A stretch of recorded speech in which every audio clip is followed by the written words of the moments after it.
COVID-19 has had a significant impact on the sex industry, and snap lockdowns and travel restrictions mean that there are times when sex workers require emergency financial relief in order for them and their dependents to stay safe, housed, and fed. Sex workers don't get sick or holiday pay, and many have no savings to fall back on. The stigma and discrimination that we face means that some have no proof of earnings to access government support, and of course migrant workers are often forgotten. Scarlet Alliance and their state and territory member organisations joined together to create an ongoing fund that is hosted on the website Chuffed, that's CHUFFED.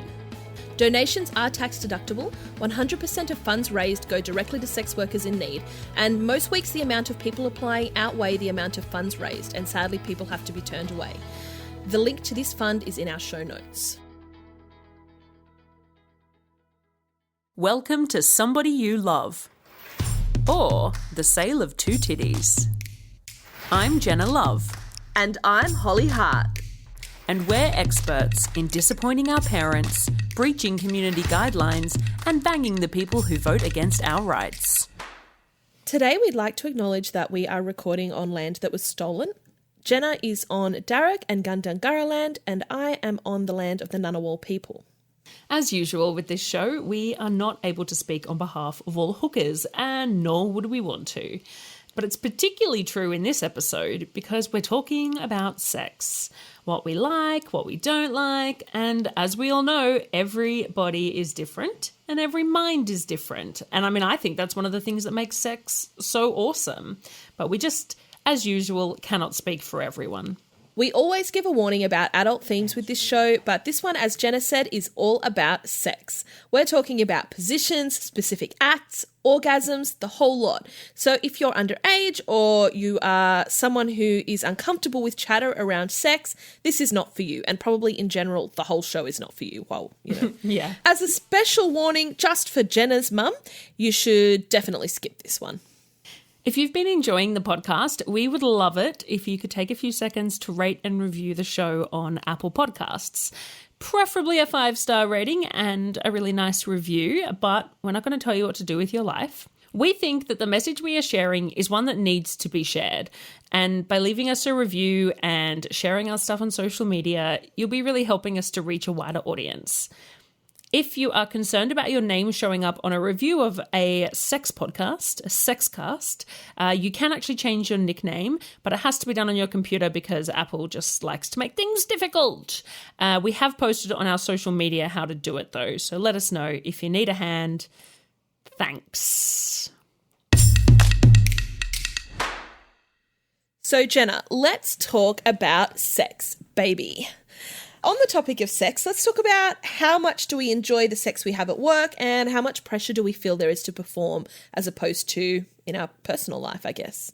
Yeah, look, I think this is one that a lot of people ask us questions around this and they want to know if we are actually enjoying the sex that we have at work. Clients want to know that because understandably it's important that the person you're with isn't having a bad time, of course. But it's a tricky one because at the end of the day, it is work. And I mean, there will be sex workers out there who never enjoy a second of their job. And that's a valid experience. But I mean, I think you and I are similar. Like there are times when I have such wonderful sex at work and sometimes in ways that I think is really awesome because I wouldn't get to experience them otherwise because I will meet people who I think I would never date you. We're not compatible. We're not in the same circles. We're not at the same stages in life. We're not, for whatever reason, we're not compatible in a relationship sense.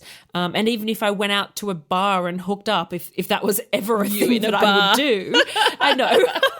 but I would probably never, the two of us would probably never come into contact in a sexual way if it wasn't for my job. And yet we have like, sexual chemistry, you know. I just think, fuck, we are sexually compatible and maybe not compatible in any other way, really. But I think that's really cool because I wouldn't have gotten to experience that if it wasn't for my job. At the same time, there are plenty of times where I have to, or I feel that I need to pretend to be enjoying myself when I'm not necessarily. And I think that's something that civilians really struggle with. That's where it starts getting really murky for them.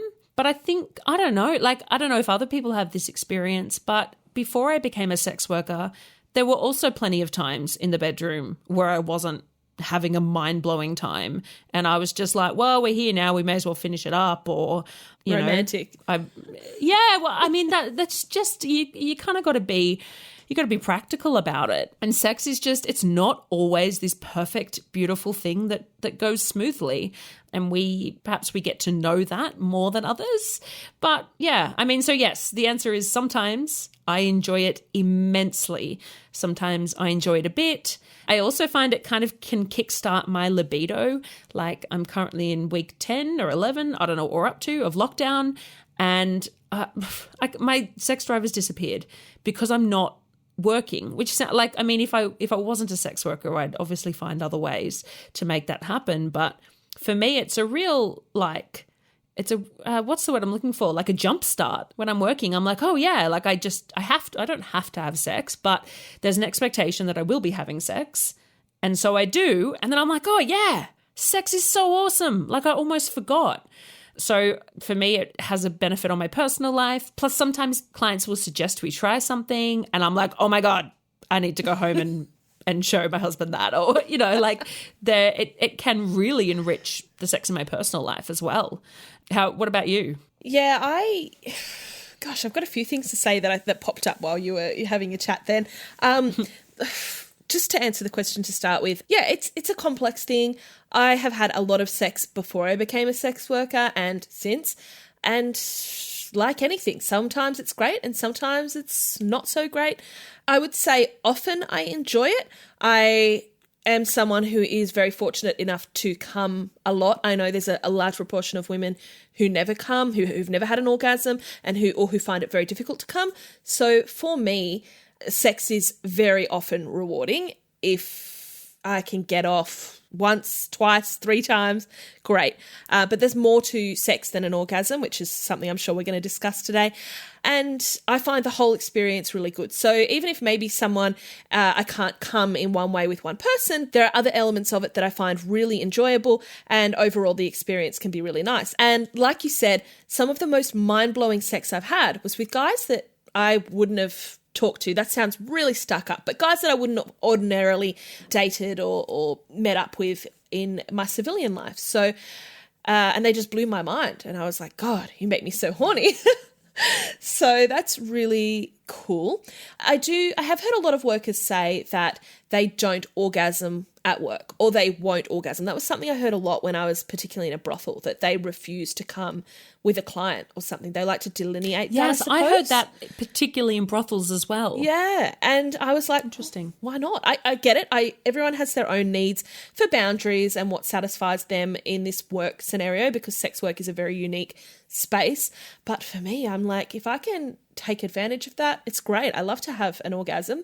And I do often. In terms of pressure to perform, I don't really feel it. I have heard people say in this industry that because we're getting paid, often workers feel more able to tell clients that doesn't work for them and to do this instead, or to guide clients and educate them a little bit more.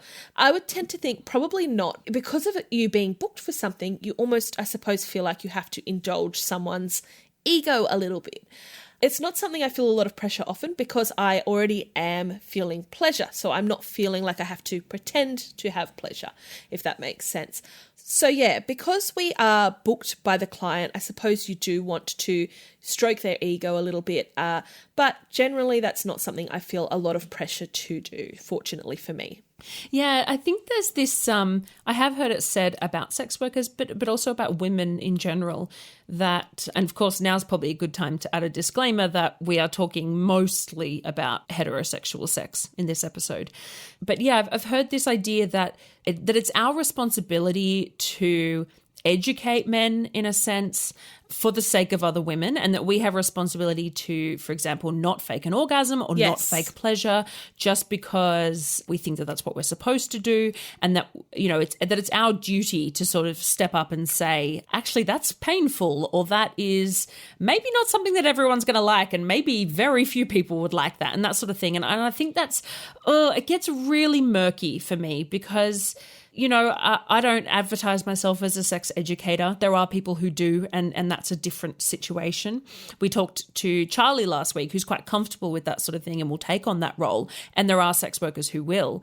But I think to sort of put that responsibility on any sex worker or on any woman, indeed, I think it's a bit problematic. I think it's a bit icky because I don't like holding someone accountable for the way someone they're with then goes on to treat other people. And I just think we're not always in situations where we feel safe to assert ourselves, as I said, as a sex worker or not. And there are occasions where if you're not enjoying it and you pretend to enjoy it, it's likely to finish sooner. And I know that's a really yucky thing to think about. But I know that as a woman, I've had that thought, and I know it's yucky. That's all I can say. But it's not a frequent thing that you and I experience, is it? But no, it isn't. No. We've definitely felt that situation. Yeah, definitely. And I think that if that's your way of getting through that, and you think that's the way that's going to get you through that the best and with the least amount of trauma, and that you're going to come out the other side still feeling good about yourself, then that's what you should do. The thing I think, to wrap up that question, is in my personal life when I have sex, it's very different to the sex I have at work. So, and that's sort of what you touched on just before, is, in my personal life, I've had civilian sex twice in the past 10 years or something. So I've had very little, but before that there was a lot. It's very much quickies. It's hard and fast, smash it out and done. And it's very hot and heavy and passionate and dirty and done. Whereas in my work life, can be very long and sensual and passionate and a lot more foreplay, and that's really nice. And like you said, I get to explore some things I may not have. So in terms of, do we enjoy the sex we have at work? Fuck yes. Otherwise, I wouldn't do it for a job. Yeah, and I mean, that's it. There are things that we do at work that we either may not do necessarily in our personal lives, or that we don't really enjoy, but we are happy to do it as a part of a service, right? Yeah, exactly. Like, controversial statement here. This can be a polarizing one, but I hate 69s. And there are going to be people listening who go, but we did a 69. And look, it's not that I hate it to the point of not wanting to do it. It's fine. I just find it's the least effective way of reaching any sort of goal. It's fun enough. It's a little bit of entertainment, but it's always better in theory. Your genitals don't quite reach each other's faces and you're distracted. One person's here and one's there. And it's in my personal life, if someone asked if that's what I wanted, I'd probably say, no. But while I'm at work in a booking, if that's something that you want to try, no worries. It's not something that I don't consent to. It's not traumatic in any way for me, but it's just not going to be the highlight of the session for me. So yeah, I'm going to go out on a limb and I'm going to say it, and I'm happy to be proven wrong, but I do not think that the majority of people who have a vagina enjoy 69. I think that would be fair. I think, and I know almost every sex worker I've ever spoken to has said, oh, yeah, no, fuck, I hate 69. It sucks. It's a shit position. But I have to say, I always thought that until I was with a client who is a woman, and we tried. She was like, do you want to do 69? I was like, oh, fuck, you too. And then I don't think she'd ever tried it before. I could be wrong. If she's listening, she can tell me if I'm wrong. But I was like, yeah, cool, whatever. And it was fucking awesome. It was so good. And I've only got one sample size there, but my theory is that maybe it's because we've got the same bits and we were able to really rock together. Unfortunately, people listening can't see the hand signals I'm giving Holly at the moment. But yeah, our bodies really like clicked in and we were able to rock back and forth and get into a really good rhythm. And it worked. It was phenomenal. But when there's like a dick and a pussy at either end, and they just don't really work. I hate it. I mean, as you said, I don't hate it. It doesn't traumatize me, but I have no interest in it. But as a part of a booking, and same as you, I'm going, oh God, I've got clients listening to this who are like, but we did it. Did you hate it? And it's like, well, no, I mean, I didn't sit there and hate it, but I was like, well, this is not achieving anything. Yeah. Like I'm not getting anything out of this. Yeah, which is fine. But it is what it is. I also don't love being on top. Part of it's because I'm lazy as fuck, but also because I find I just don't feel as much pleasure when I'm on top. It doesn't hit the spots for me, and the physical exertion means that I'm focusing on that instead of focusing on the sensation of the cock in me. So that's that. I'm very much into, doggy, mish, any of those, spooning, give me any other position. But, once again, that's something I'll happily do at work. If you want me to jump on and manage the 5 seconds of riding on top that I can do, I'll do it for you because I'm here for the party. It's, where I want you to be happy as well. Yeah, don't love it, but that's fine. What about you, Jen? Yeah, in a similar vein, I quite like riding on top, although same as you, I can only do it for a certain length of time. Like, I'm not a skinny fit bitch, so like, there's limits to what I can do. But I quite enjoy it. It feels nice for me.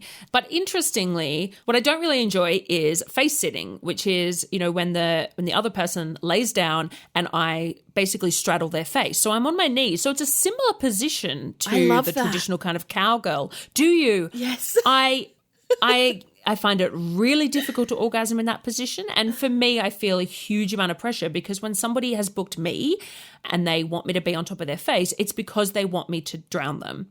And so I feel a lot of pressure to orgasm, and it's very, very difficult for me to come in that position. I do come. Well, it's not it's never very, very difficult for me to come.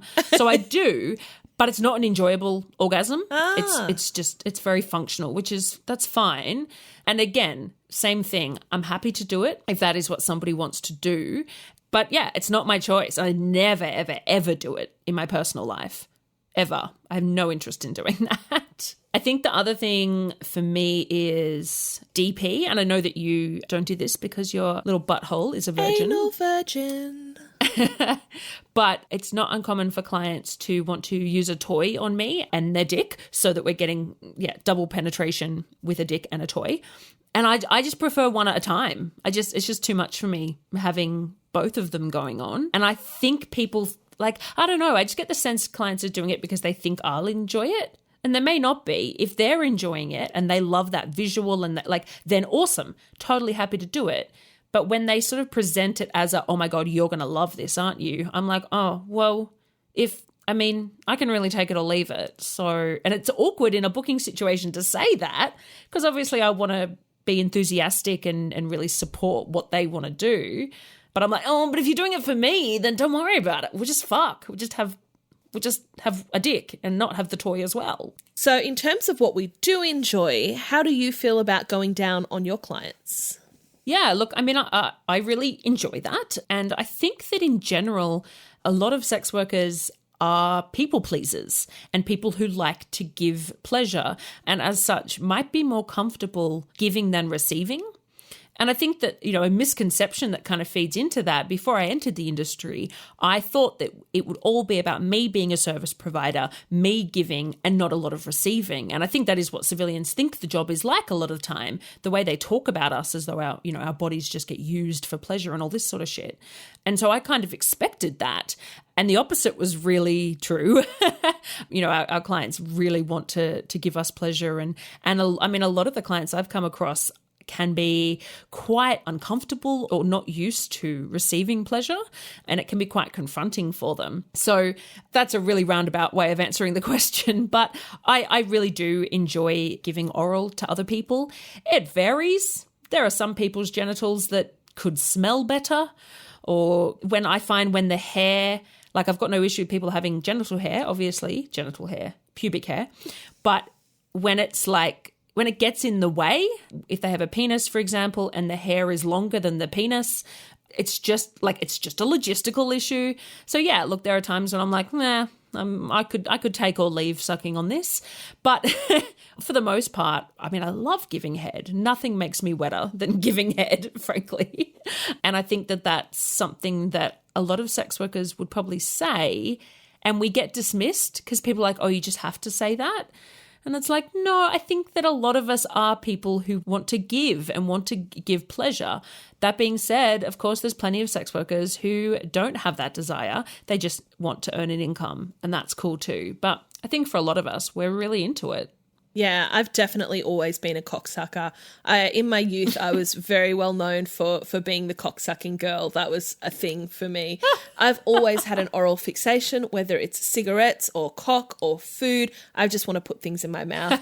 And I also love going down on women. That's something I can spend a lot of time doing. So count me in. I love sucking cock. I love going down on people. I'm up for it. One thing I find funny is that there's this kind of expectation when we're talking about penises that a larger one is going to be more difficult to fellate than a smaller one.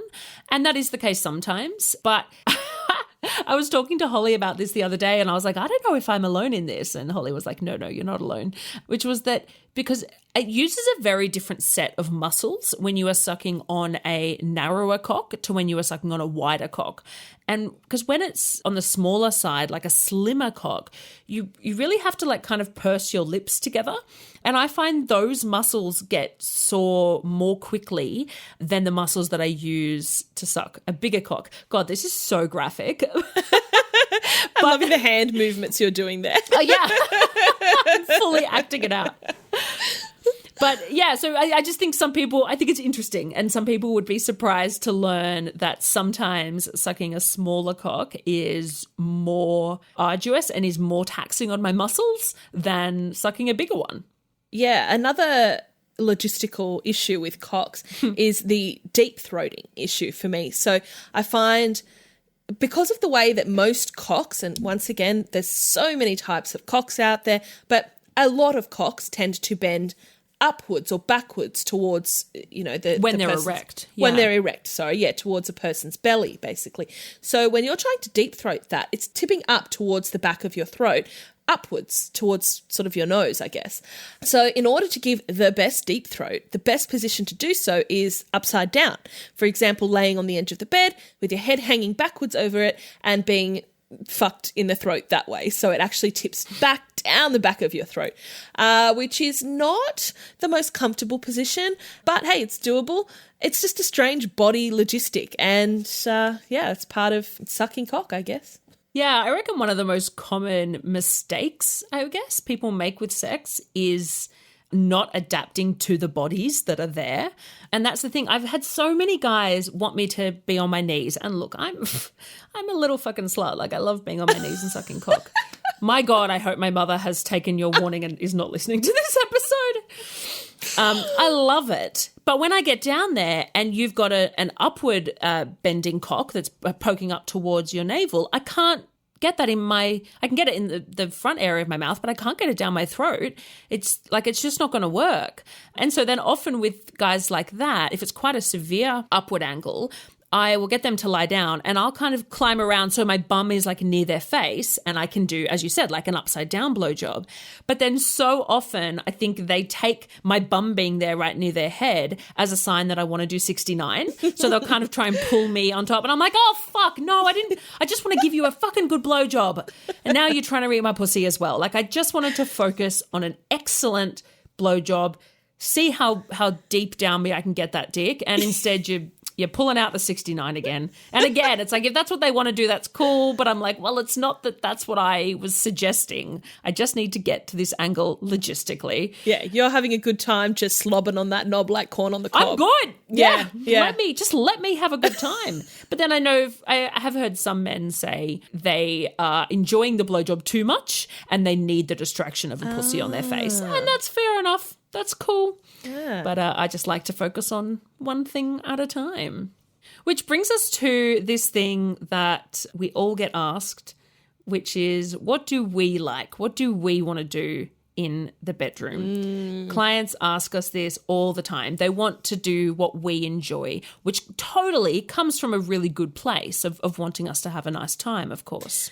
Yeah, it does, but it can be a really frustrating question for a lot of sex workers because the way it's often framed is almost like palming off the burden of choice, of dictating what's going to happen next in the session. And it's really hard for us to dictate the service when we don't know what you want. We're not mind readers, and what we want or what we'd prefer is probably just to be laying around and not doing a whole lot. Even though we probably enjoy the sex with you, gosh, putting us in that sort of position where we have to make all of the decisions is a lot. We oftentimes will tell you one thing or another that we generally enjoy. But like I said before, I really like really quickie, and then some cuddles. And I don't think often that's what you want to hear. I don't think you want to hear quick, bust one out as quick as you can and then let's snuggle up and maybe have a snooze for the rest of the booking. That sort of feels a bit offensive. I know that with the time that you're spending a lot of money on, you'd like us to do more. And I am so up for that. But that's just not how my horny,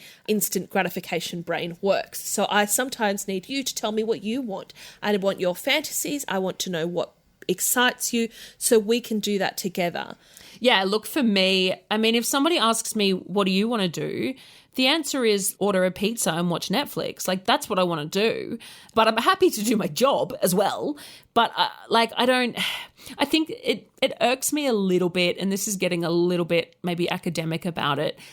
But because to me, it sort of seems like they're forgetting that this is my job and making an assumption that whatever action I want to do, that I would want to be doing it with them and that I would choose them to be doing it with. And it's like, well, if I am really horny and if I am wanting to have sex, I want to have it with my husband or my boyfriend. Like, that's the reality. And obviously I would never say that to a client. And I understand that it may not be the nicest thing for clients of sex workers to hear, but that is the reality. I want to be having sex with the people that I choose to have sex with, of course. Yeah, so you love your job, but it is still a job and it is still work. Exactly. And I just think it's this thing of them saying, like, what do you want to do? And like, sometimes I'm like, well, nothing with you. That's rare. Much more often I actually am enjoying myself. But, there are sometimes when I'm like, I don't know, I kind of think the audacity of you to think that I would want to do anything with you is pretty wild. Anyway, I've probably just lost all of my clients again. We should just call this podcast How to Lose a Client in 10 episodes. So, but the other aspect of that, which you touched on, Holly, is the customer service aspect. Like, I grew up working in my parents' retail business my whole life for so many years. So I've got this element of, pleasing the customer being the most important thing. And sex work is the same as retail in that there's a limit to it, right? It's not about you just do whatever the customer wants. You do what is going to make the customer happy within a certain framework. And when I was working retail, if somebody wanted me to do something that was outside of my boundaries, obviously I wouldn't do that. But within the boundaries of the work, the idea is to keep the customer happy. And it's really difficult to get that out of your head, especially when people are paying you a lot of money. And that it gets really tricky because payment, as we've talked about, does not negate consent. And just because somebody has paid us, it doesn't mean that they can do whatever they want or that we should do whatever they want. Absolutely not. But there is an aspect of, well, this is a service that I'm providing. So for you to come in here and say, what do you like? I'm like, well, it's not about that. It's about what you like, which I think it's really tricky, and it's hard for people to get their heads around that because when you take the payment away, things are a bit different. And don't get me wrong, you should be communicating with your sex worker and they should be communicating with you as you go along the process. You might move your hand towards a direction and say, oh, do you like this? Are you comfortable with me doing that? Oh, does that feel good? Listening to their, if their breath is quickening or if they're kind of looking a bit disengaged or whatever, like all of that communication and continuous consent is so, so vital. But just the overall, what do you want to do now? It makes us go, well, I don't know, do you want me to get out my knife set so we can do medical play? Or do you want small penis humiliation? Do you want, like, there's such a wide range of things. Yeah. And we're not mind readers. I think that's it at the end of the day. Yeah, it's like when I get clients who think I'm going to be really wildly kinky because of my job. And I'm like, my personal preferences are exceedingly vanilla. And like I said, I just like a quickie, really intense, passionate, I can do 10 quickies, let's go for it. But I'm not into anything particularly wild, and I'm so keen to experiment with my clients, and I do have fun doing that, and I do find things that get me off, and that's cool. But I don't have a particular kink. So when they come and they say, what do you want to do? And I'm like, it's not going to thrill you. It's going to be literally just dick me. Yeah. Just dick me. If That's more, yeah. If I feel like Spot you're on. I'm exactly the same. yeah, if I feel like you're fishing for a kink, you're not going to find it with me. You need to come to me with what you want, and I can facilitate that gladly. But I'm not going to come out with some wild kink that you're going to try today. That is a much more polite way of putting it. And I'm exactly the same as you, Holly. If what I love in my personal life is quick fucking dirty fucks, like that's my jam. I'm like, bend me over, fuck me, we get on with our day. Like that's what I love. And I've never liked the idea of foreplay because I just think I don't like the idea of separating those things. I think it should all just be one event. But I'm also somebody who's never really needed much foreplay, and I've been like, can we just get to the dicking? And that's kind of, I know it's a little bit maybe politically incorrect to say because society has for so many years been pushing against the idea that sex is just penis in vagina, and that it's not all just about having the sex, the man orgasms, and then it's done. And I agree with all those things, but my personal preference is just to have a bit of a dicking. And I think that's just it. It's not going to thrill the client. They're like, oh, it's just that. Yeah, and I feel like I'm contradicting myself a little bit here when I say I also really enjoy body worship. I love being pampered. You said you're not so much into the foreplay, but I am in that regard. But I really like it to be all about me. I'm happy for an hour if you rub every inch of my body, you lick every inch of my body, cover me in things, just fucking massage me, touch me everywhere. Great. But what a wanker I feel like if you say, what do you want to do? And I say, just pamper me for the whole session that you've paid hundreds of dollars on. I feel like a wanker. So although that's what I really enjoy, I feel like a dick suggesting it. So I want you to tell me what excites you, and we can do that. We can have fun with it. I'm still going to have a fun time, but if you ask what I like, it's probably not going to excite you a lot. I think, no, it's not that I don't like any foreplay. That's certainly not the case. And I'm probably misrepresenting myself here because I like a big, long tease that I love that. It feels amazing. But it's also about, like, for me, a lot of that is in the mind, and it's the kind of emotional and intellectual foreplay that we do. So it's about the person I'm connecting with. Like, that's a really big part of it. And it varies day to day. Some days I do want to like spend time and really explore. And some days I just want to fucking. So yeah, it's certainly not that I don't like doing that other stuff. It's just realistically in my life, I probably just veer towards the quickies because I think they're hot. So what also comes into that then is pressure for us to enjoy ourselves authentically and to have orgasms. Yeah, and this is one that I'm very passionate about, and the idea that pleasure does not automatically equal orgasm, and orgasms do not automatically equal pleasure. And that's a real struggle for some people to get their heads around. I think as a society, we're slowly coming around to the idea that somebody can enjoy pleasure without orgasm. But the other way around is really seen as non-existent, particularly with women. So there's all this rhetoric about it being very, very difficult for women to orgasm. And that's valid. And I understand that may well be the majority of women. In my case, it's the complete opposite. The wind changes, I'll have an orgasm. Like, it's fucking ridiculous. I can vouch for that. Yeah. And I mean, Holly, you're quite similar. You come quite easily. Not as easily as you, but I do. No, but still. I definitely come easier than a lot of women. A lot of people are surprised. Yeah. And for me, there have been many occasions in my life where I've not been enjoying myself and I have orgasmed. Because it's there's all this stuff as well about women needing to have an emotional connection in order to orgasm, or they need a lot of build up, they need mental stimulation, and I just don't. I don't know what it is about me. I'm sure there are others out there like me. If you touch my genitals, I'm probably going to come. You don't even have to do it well. Like, it's just how it is. And look, it's handy in my line of work because there's that ego boost for people who come into sexual contact with me. but it doesn't mean I'm enjoying it. And that's really hard for people to accept. I can tell you that there have been situations I've been in that have been non-consensual, and I have orgasmed and I have squirted, and the people I've been with have taken that as a sign of me actually consenting when I'm not. And I don't know, it's really upsetting. And this is something that's really, I know this was supposed to be a fun sex episode, but it's something that I'm really passionate about sharing, because both men and women and non-binary individuals absolutely can orgasm when they're not having a nice time. And I think that that's really important, because when people just take an orgasm as a sign of thumbs up, that's really dangerous. So I haven't really answered the question. I just went on my rant. I think, yeah, there absolutely is a pressure for us to enjoy ourselves, because as human beings, we like, generally, most well-adjusted human beings like to do things with other human beings consensually. We like to have nice experiences with each other. I don't think that's a groundbreaking concept.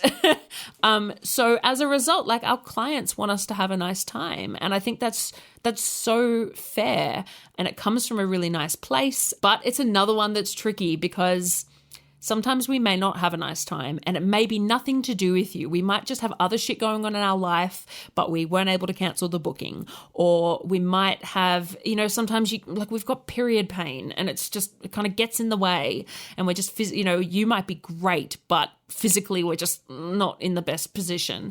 There's so many factors like that. So there is a lot of pressure for us to enjoy ourselves. And I think that a lot of sex workers would likely pretend that they are enjoying themselves, even if they're not. And I don't think that they are doing anything wrong by doing that. I feel like after your words, anything I say is going to be a little bit pick me, because I definitely feel pressure to enjoy myself. But I also am, and I'm sure anyone who's had a booking with me can attest to this, an exceedingly chirpy, intensely excited person in a booking. And I do tend to just have a good time and do enjoy myself often, a lot. It's perfectly valid that a lot of people don't on occasions, but oftentimes I am. There are bookings where I have not had as much of a fun time, and I think I'm polite, but I probably don't pretend as much that I'm enjoying myself. I think I'm a little bit too transparent for that. I think it's pretty obvious when I'm not happy. And in terms of having orgasms, I'm pretty quick to say, sorry, I'm just not going to come today. I've said it many times, and once again, I'm sure I have clients who are listening. They can rely on me often to orgasm, and that's great, but sometimes it's just not going to happen. I posted about it on Twitter this week. I tried to have a wank in the shower and I couldn't come. And sometimes that's just what happens. It's a human body, and it's not a reflection on you or on the sex toy I was using in the shower or on me or on anything. Sometimes orgasms just don't happen, and that doesn't mean I wasn't feeling pleasure, and it doesn't mean I don't enjoy the sex with you.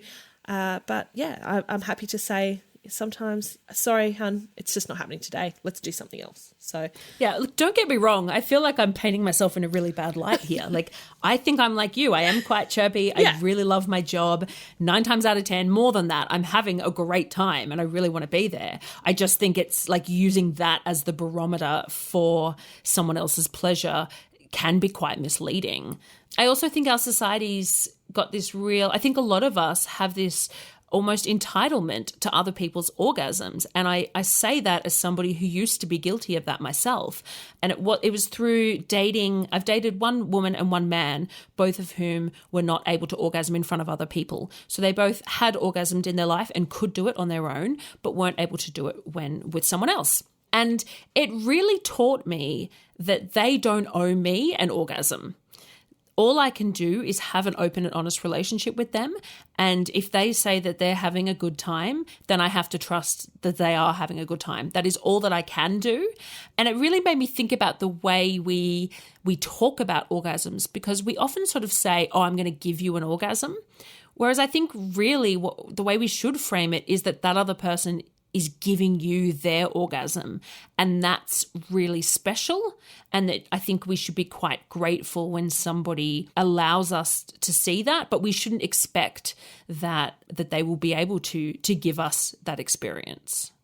Yeah, there's definitely been a massive learning curve for me during my time in the sex industry in relation to particularly the male orgasm. I used to think that if someone I was with couldn't come or couldn't get erect, that it was a reflection on my performance or on me. And it's taken a long time for me to get to that point of realizing that, and I say this to a lot of my clients that do have trouble achieving either of those things. It's about the journey, not the destination. That's such a frequent thing that I say, but it is. The most important thing is that we're connecting and we're having this physical time together and sharing pleasure. And we can share pleasure without having either of us having reached an orgasm. So yeah, that's a definite societal thing that we do need to break down, that an orgasm is the end goal of sexual activity. I think we were talking before about this idea of when clients say, like, what do you want to do? And how, like, you and I are both, I think we're very open-minded, and clients do often expect us to be, like, kinkier than we actually are. And I've always said, like, people often will call me kinky, and I go, oh, I don't know if I am. I think open-minded is more appropriate because I'm kind of happy to do whatever within limits, and I'm happy to try things. I'll always try something once, maybe twice. But I don't have that drive myself to do particularly kinky things. I'm just cool to go along with it and give it a go. And if someone else is getting off on it, then I'm fucking there. You know, like, that's enough for me. So yeah, I think that's a slight difference of definitions. I'm sorry, I can't do anything fun, can I? This is supposed to be like a fun episode and I just make it not fun. Anyway, oh well, back to it. There's nothing. It's gone this direction now, so here we go.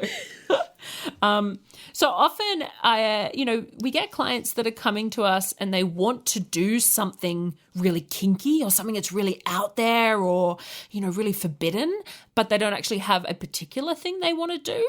Yeah, one of the most frustrating inquiries that I receive from time to time is, hey, can we try a kink? I go, well, what do you mean try a kink? You don't try a kink. You have a kink or you don't. It's, if you're asking, can we try to experiment with something? Sure. I say, well, what sort of things do you look at when you look up porn, or what do you fantasize about? And often the response is, I don't know. And it's so frustrating. Once again, I think, do you want me to do small penis humiliation? Or I make a joke like, well, how about I shove this massive thing up your ass? And very quickly they go, oh, no, that's not what I want. So they know very well what they don't want, but not what they do want. And that can be really frustrating. I do seem to get a lot of people come to me who want to try a golden shower. And I guess it is a very common kink these days, and I wouldn't even call it a kink. I'd say it's a mild interest. It's very common. It's very mainstream these days, and that's cool. But I guess it's also very mainstream in porn now, and so a lot of people think, oh yeah, I could try that. And I get a lot of people who don't enjoy it when they try it, and I pee on them and I look down and they're like, meh. I'm like, yeah, well, that's fine. It's totally fine to feel that way, but I'm here for the experimentation, and if you have something in particular you want to try, I'm happy to facilitate those sorts of things. But yeah, in terms of like, if you're not actually into it, sometimes I feel like people feel like because they're seeing a sex worker, they have to tick off every box that ever existed. They have to try all of the sexual things. They have to get the most out of a session by doing all of the weirdest stuff we can possibly do. And there's so much more you can get out of a booking with a sex worker than just doing unique things. I think it's a really amateurish sex worker client thing to be like, and it's the same as, when people contact you and say, what's your service list? What are all of the things that you would do? And so I can try and do all of those things in a session. And I think that's sort of missing the point of what seeing a sex worker is. But, if you want to try something and you're not really into it, it doesn't work for me. And if it doesn't work for you, it's really just wasting your booking. But hey, that's your choice, I guess. Yeah, I think there's a small element of us that's like, we are a safe place to explore. And so that it is useful to sort of go, I've been wanting to try this thing. So great. But it's when you don't get any sense that they actually have been wanting to try it. I think golden showers is the perfect example. My now ex, I met him as a client, and when the first time we met, he came in and I was like, hey, so what are you feeling like today? And he said, I thought we might both start by weeing on each other. And I've never forgotten that line. It was such a good opener. I cracked up laughing because I just thought, well, there is straight to it. He's somebody who loves pee. He loves being peed on. He loves peeing on people. So we did that and it was really good fun. It's not something that gives me anything sexual, but doing it with somebody who loves it, I'm like, this is great. You're enjoying yourself. I'm enjoying myself too, just not in a sexual way. But then same as you, I get so many guys who just want to try it. And I'm happy to try. It's an easy one to try, you know. And I wee on them and I'm like, so what did you think, you know? And 9 times out of 10, they go, well, it just felt like you were weeing on me. And I'm like, yeah, that's what it is. Like, and I think that they haven't thought, and same as you, I'll say, have you watched that in porn? They go, no, not really. And I'm like, well then, why did you ever, there's no harm in trying, especially stuff like that. There's no harm in trying that. It seems a little bit pointless, although it's a safe space to try it in. So I don't know. I think some people see a service list and they see golden shower listed and they think this is going to be my great sexual awakening. So I better try this thing in case that's what I've always wanted. And that's not really what it's all about. Yeah. I mean, I guess that's a possibility. But for me personally, whenever I've really enjoyed stuff in sex, I've looked it up beforehand. I've had an interest in it. I started having group sex. I loved the idea of group sex and always wanted that to happen. And then when it was reality, I was like, oh my God, this is better than I even imagined. But it wasn't like I'd never considered the idea and then thought, well, I better give that a go because it's really freaky and out there. It was something I always wanted to. Something that, again, it's not something I get as much these days, which is nice. But in my early days where I was mainly just working from a forum environment, I had quite a few clients early on who were quite dominant in the bedroom. And I'm very naturally submissive. So I'm really happy to go along with that. And those clients would do spanking and all that sort of stuff. And I genuinely enjoyed it. But they would write reviews and they would talk about that stuff that we did. And so then I would get all these clients coming to me who started doing those things, but I could tell that it wasn't in their nature and that it wasn't something they were getting off on. And I would say to them, is that something you like? Or because, again, I'm happy to go along with it. Or are you just doing that because you think that that's what I like? And I get a lot of clients who start doing that sort of thing and they're doing it because they think that that's what I'm going to enjoy. And the irony with that, particularly with that power dynamic, is that it's not hot to be dommed if the person isn't loving domming you. It's not. The reluctant dom. It just loses. The reluctant dom is not a hot dom. It's just someone hitting you. Honestly, it takes it from spanking to you just being like, ow, why are you hitting me? And they're like, are you enjoying this? And you're like, well, no, because it's not, it's not the dynamic. You need to have the whole essence there. And that when clients come to me with fetishes that they love, whatever it might be that they love you wearing socks the whole time, Awesome. I'm going to really get off on the fact that they are just like, oh my God, your socks. They're loving it. I'm going to be like, fuck yes, yeah, my socks. It's hot. But if they're like, leave your socks on because that is freaky, wow, look at the freakiness, I'll be like, yeah, that's okay. That's such a big thing with clients with kinks. Like you said before, I love golden shower. I love giving golden showers, but I don't get off on it. But I get off on seeing my clients get off. So it's really exciting doing something when it's what your client really enjoys. I guess they could turn around and say, okay, Holly and Jenna, but I get off on you enjoying yourself. Oh, yeah. Which is really valid because it's the same. We're all like that. We get off on other people having a good time. And quick sidebar, I know we all have at least 1 in 10 clients who comes in and is like, I know it's really weird, but I actually enjoy the other person feeling pleasure. I actually really like it when you enjoy yourself. And you're like, that is the most basic, you've literally just come in here and announced that you're not a psychopath. That's weird. That's really weird. Of course you like it when the other person enjoys themselves. That's called being a human being. Thank you for having empathy. Yeah, so I get that clients do want us to enjoy ourselves because that makes it more enjoyable for them. But it's just that fine line where it's but we are providing a service and we're not going to enjoy ourselves if you're not. It goes both ways, I guess. And on that note, we may also freely consent to things that we don't enjoy or don't really want to do. Yeah, there's this real, society's come a really long way in terms of consent, which is fucking wonderful. And, I don't want anyone to ever feel like they are pressured to do something that they don't want to do in the bedroom just to please their partner.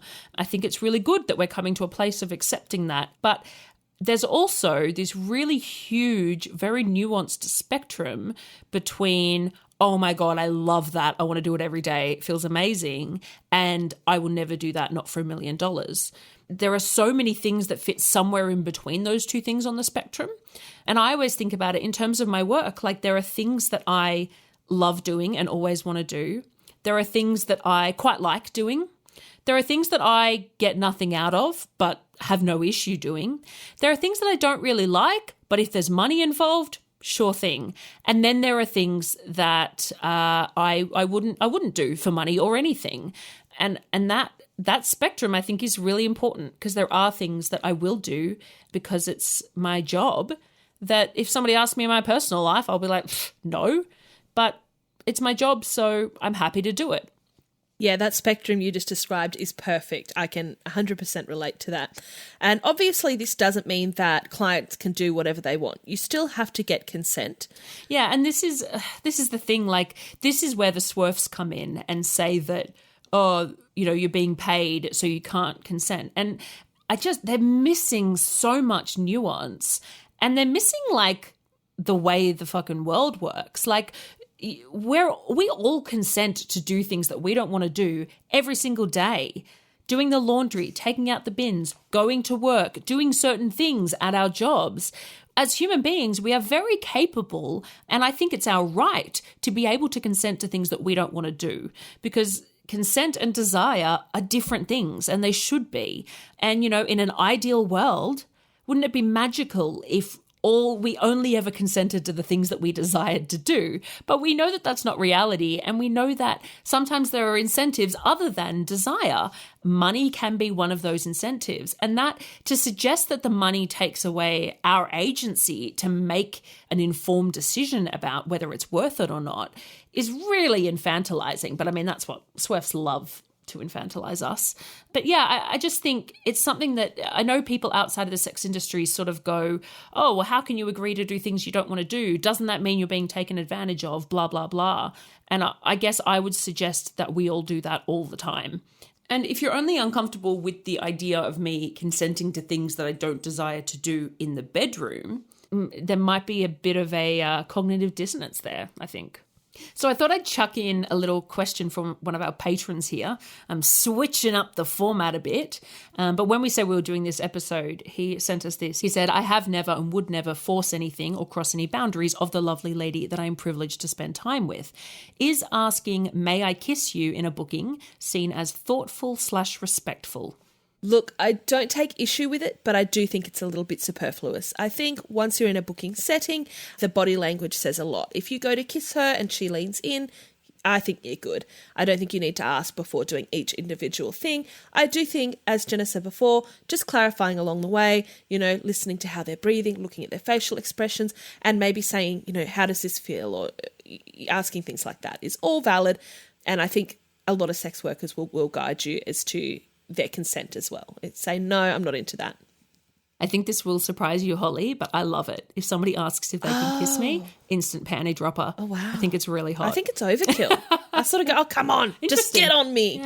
Yeah. Take me. Yeah. Yeah, look, I don't need people to ask that. I mean, sorry, in a book, and this, we've got to clarify, we're talking about in a booking situation where there has already been negotiation beforehand and there's an understanding of the expectations. Completely different outside of a sex work environment. But yeah, I don't need people to ask if they can kiss me. But I see it as very thoughtful and respectful. And my answer is always like, oh my God, of course. And I jump on them. Like, I'm never like, oh, let me think about it. Like, I'm always ready for it. Again, in a booking situation. But I love it. I think it's super nice. So there you go. Yeah, we haven't given you a straight answer because we've got two different answers. Our misconception this week might be controversial. People might disagree. People might riot about this. But the misconception we've chosen is that the majority of men cannot find the clitoris. Do you think it's a misconception, Holly? I do think it's a misconception. Most of my clients seem to have zero issues finding my clitoris, and it's wonderful. I was not able to come clitorally until, maybe about 5 or 6 years ago. I never was able to enjoy clitoral stimulation for many years. So now I absolutely froth it, as they say, as the youth say today. What about you, Jenna? What's your opinions on the men's ability to find clitori? I think it's the biggest misconception of our time. Whoa! Okay, no, that's not true. But I think it's I don't know. From my lived experience, which is all I can speak from, I have the opposite problem. Men zone the fuck in on my clitoris. I don't know if I have a very prominent clitoris or what, but they just go straight onto it, and I'm like, Jesus Christ, that is wow. Like mine's very sensitive, and I have the opposite problem. I find I have come across very few men that haven't been able to find it. And in reality, a lot of guys go there too quickly for me and focus too much on it. And it's a very bloody sensitive area. So yeah, I often find myself being like, oh God, get away from my clitoris. Holy shit. Like they just focus so much on it. And I know that comes from, I think that it comes from this whole push about how most women can't come from penetration and most women need clitoral stimulation. And, that's not true of me. I can come from clitoral stimulation. I can come from G-spot, from penetration, from anal, whatever. As we've talked about, I come a lot. So for me, I don't need this focus on there. And some women may like that, which is great. But it just comes back to that thing of everybody is different, and it's a really sensitive part of your body. I also get a lot of guys that pull the hood back. And that is incredibly painful for me. Yeah. And what hurts me about it is, this is going to sound so cruel, but the smug look on their face, because they think they've got this secret. They're like, oh, other guys don't do that, do they? And I'm like, no, thank God, because I need the protection on there. And a lot of people who have been with me will know that my preference is for stimulation right above or right next to my clitoris. And then it's sort of how do I describe it? Clitoral adjacent stimulation. It gives my clit enough kind of movement. Oh, I think Holly's demonstrating No, I'm taking what notes. she does with my clit. No, I'm taking. Oh, you're taking notes? Yeah, clitoral adjacent stimulation for me works really well. Straight on it can be okay depending how aroused I am and whatever. But pulling back the hood and going all in hurts. It's way too much for me. And again, some women absolutely love that, of course. But I just don't know where this idea of men not being able to find the clitoris came from. If anything, when I see female clients, they're really worried. They're like, because generally they have less experience with vulvas than penises. And I can totally relate to that. They have no trouble finding it because they're not blind. But, if anything, they tend to be a bit more concerned about it. But it just annoys me that this is such a common statement. And there's all this men never go down on women and it's all about them. And my experience is the exact opposite. I'm like, get off my clit and let me suck your cock, goddammit. And now it's time for Shit People Say. Jenna has encountered an interesting individual in the depths of YouTube. As I always do. I know I'm a glutton for it. Alrighty. So it's a comment on those BuzzFeed videos again. They are the gift that keeps on giving. I love it. So somebody commented, sex work isn't work. Oh, they thought they had a real hot take there, didn't they? Edgy. And I always respond with this. I said, you try it for a week and come back and tell me that it isn't work. Because that's what really, if you really don't think it's work, go give it a go and let me know what you think. Because it's fucking work. I can't, anyway. I'm pretty sure it's a woman, but I don't know. I'm going to call her she. I'm going to assume her gender because I don't like her. She wrote, just came back. It's not. Which again, I thought, it's pretty good. It's pretty sassy. And I said, oh, send me your advertising. Because I know that she obviously didn't go and try sex work for a week, She said, nah, sorry, I do real work. I don't make money the easy way. I don't sell my body. I sell my time. And I was like, yeah, so do I. Literally, I sell my time. It's clocked by the hour. And I said, you honestly think that it's easy to do what I do? Think about it for half a second. It's not easy. And that's what I don't get. I understand just pulling out the old trope of, it's just laying back with you. But really think about it. Really think about the job. Does it sound easy to you? Yeah. It might be good money. There might be a lot of money, but it's never fast or easy money. It's always... I think it can be quick. I think it can be, well, maybe not these days. Back in the Backpage days. Yeah. There's definitely some time investment or greater time investment that goes into these things than people think. And and it's definitely not easy money. Even the easiest bookings I've had are still work. Yes. She said, "You're taking selfies, videos at most. Not that freaking hard, babe." And like, this is on a video about me being a full service sex worker. So I was like, I responded, I literally have sex with people for money. And that is not to say that like being an online only sex worker, I'm not saying that that's easy either. That is very, very hard work. And I do that as well. And I prefer the in-person, and I find it not less work, but I find it more rewarding. But I just thought, like, what a fucking idiot. You don't even know, like, these people never know what they're even talking about. She responded, "Ah, ha, ha, ha, ha. That's so sad for you." And I said, well, not as sad as someone who comments on a video without even understanding the first thing about it. She said, "I understand that instead of working a real job, you slam your booty into anyone that inserts money in first, like a gumball machine. Slide a 5 in and get your rocks off.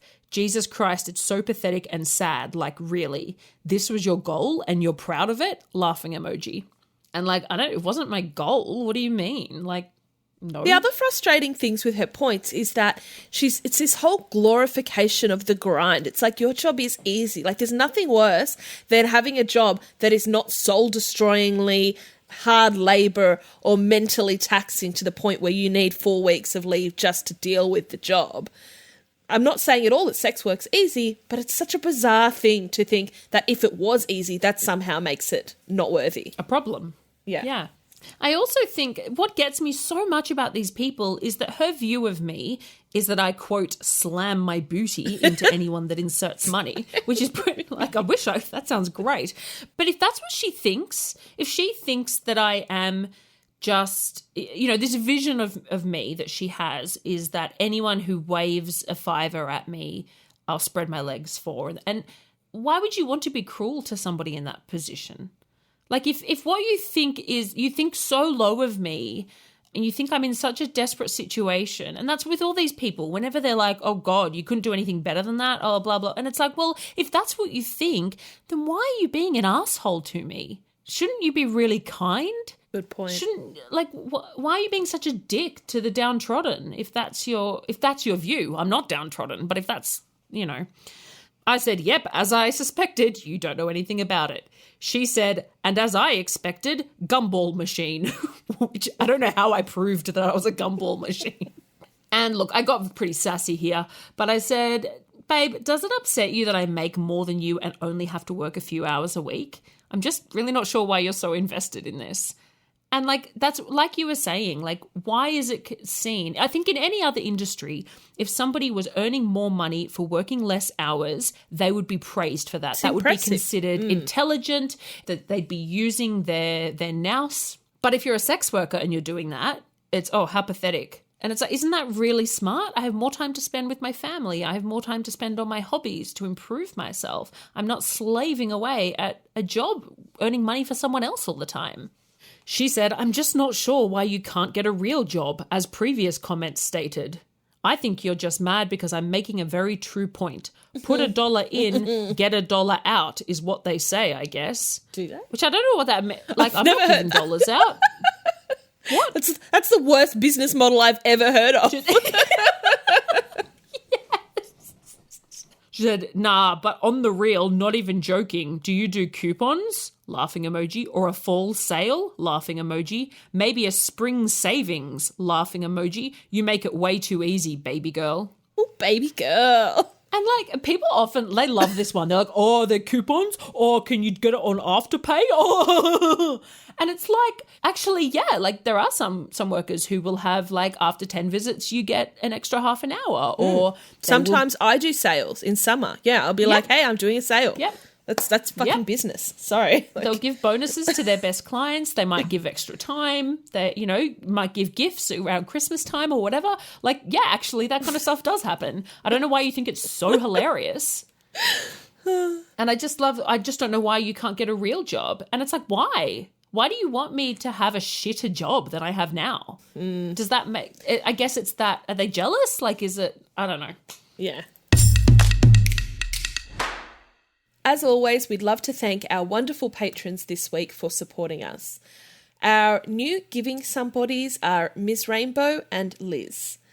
Our new very generous somebodies are Cy Jaden Lilith, Evelyn Hunt, Josie, and Crispy Cola. Our even more generous somebodies are Timmy, Andrew, Adam Smith, Leo, Lachlan, Cass, Sub London, Miss Billy, Diane Needs, and Nora Knightley. And our extremely generous somebodies are Aaron, Samuel, Andrew, Pete, and Theodore Betts, the first Esquire. Thanks so much for listening. I hope I haven't scared you off. I do like my job, I promise. Yeah, we love fucking you. Please look out for us on Twitter, Instagram, Facebook, and Patreon. Our name everywhere is Somebody You Pod, as in podcast. Our Patreon starts at just $3 a month, and you can get all of our episodes ad-free and a day early, plus bonus episodes, behind-the-scenes action, bloopers, and more. Thank you for taking the time to listen to the voices of sex workers. And remember, somebody you love might just be a sex worker.